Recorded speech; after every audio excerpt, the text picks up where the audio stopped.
Bundan taxminan 10 yillar oldin litseyda o'qib yurganimizda bir kursdoshim kurashga qatnashib doim birinchi o'rinni olib kelardi.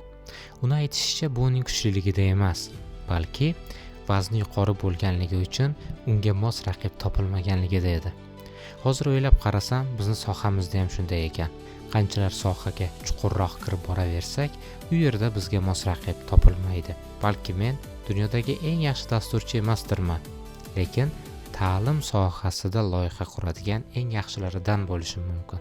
Yoki men eng yaxshi dasturchi emasdirman, balki bank, moliya, fintech sohasida mobil ilova quradigan eng yaxshilaridan bo'lishim mumkin.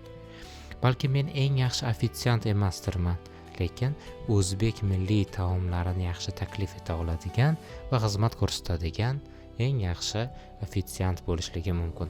Umuman o'ylaymanki, konsepsiyani tushundingiz.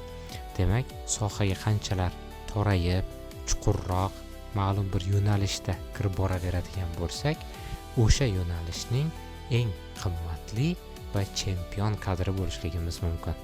Shunday ekan, endi sizga savol va izohda yozib qoldiring. Siz qaysi yo'nalishning chempion kadrisiz?